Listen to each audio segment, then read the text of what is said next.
Hai semua, kembali lagi di channel Dapur Emi. Kali ini kita akan bikin kue yang gampang banget. Cukup dipanggang di atas kompor seperti ini dan hasil kuenya itu bagus banget ya. Lembut, kenyal, dan bersarang atau berserat sempurna. Kuenya tidak keras sama sekali dan tidak alot, walaupun disimpan dalam kulkas dia tetap lembut dan juga tetap kenyal. Enak, kelihatan seratnya begitu bagus banget, rasanya enak. Cara bikinnya cuma diaduk dan sangat cepat dan bisa menggunakan alat seadanya. Langsung saja kita ke resep dan cara pembuatannya. Jangan lupa tonton sampai selesai. Pertama, di dalam panci masukkan 200 gram gula pasir, lalu kita masak menggunakan api kecil. Kita masak sampai membentuk karamel. Kalau saya membuat karamel dalam panci, tidak perlu diaduk, cukup pancinya diangkat sebentar, lalu digoyang-goyang untuk menyatukan gula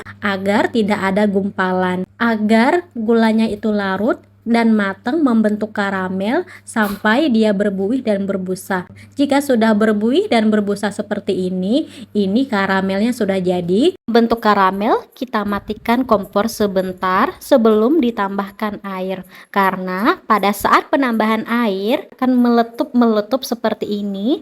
Untuk penambahan airnya itu sekitar 400 ml, kita tambahkan secara bertahap. Kita masukkan sedikit demi sedikit agar meletup-meletupnya ini tidak terlalu kuat. Masukkan airnya sampai habis. Jika sudah, kita hidupkan kembali kompor dengan api sedang. Kemudian kita masak kembali, masukkan lagi sekitar 200 gram gula pasir agar lebih manis dan manisnya pas. Lalu kita aduk hingga gula ini tercampur merata. Kemudian kita masak hingga mendidih. Jika sudah mendidih, matikan kompor. Kemudian ini kita dinginkan sampai benar-benar dingin. Sambil menunggu air karamel dingin, kita siapkan loyang. Loyangnya ini saya menggunakan diameter 26 cm dan tinggi 6 cm. Kemudian oles loyang menggunakan 1 sendok tepung terigu dan setengah sendok margarin. Ini kita campur dahulu hingga tercampur merata, agar nanti adonannya itu tidak lengket ke loyang dan tidak gosong. Ini kita oles tipis menggunakan tisu bersih ke semua sisi loyang. Kira-kira hasilnya seperti ini. Lanjut kita lelehkan 100 gram margarin, kita lelehkan ke atas air yang panas, kemudian ditim seperti ini.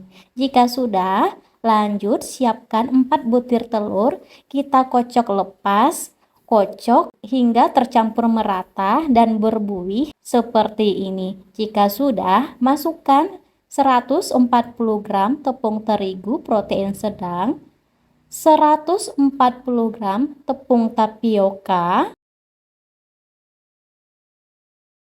1/4 sendok makan vanili bubuk, 1 sendok makan soda kue. Saya hanya menggunakan soda kue saja.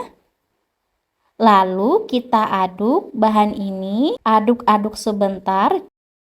Lanjut kita masukkan karamel yang sudah dibuat tadi. Kita masukkan secara bertahap sambil diaduk. Pastikan gula karamelnya ini dalam keadaan sudah benar-benar dingin. Karena kalau masih dalam keadaan hangat, di dalam adonan ini ada tepung tapioka. Kalau tepung tapioka dicampur dengan air hangat, dia akan membentuk gumpalan. Jadi nantinya kalau air karamelnya masih hangat akan membentuk gumpalan dan hasil adonannya itu tidak halus.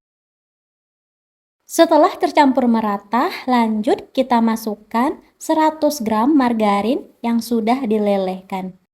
Lalu kita aduk kembali hingga semua bahan ini tercampur merata. Pastikan benar-benar sampai tercampur merata. Agar lebih halus, sebaiknya disaring terlebih dahulu. Jadi kita saring agar tidak ada gumpalan-gumpalan. Jika adonan sudah halus, lanjut adonan ini kita masukkan ke dalam loyang yang sudah kita siapkan sebelumnya. Lalu kita panggang bolu karamelnya ini menggunakan api kecil. Untuk alasnya, alas loyang agar tidak mudah gosong, saya menggunakan teflon bekas. Kemudian kita letakkan adonan yang di dalam loyang ini ke atas teflon tadi menggunakan api kecil saja.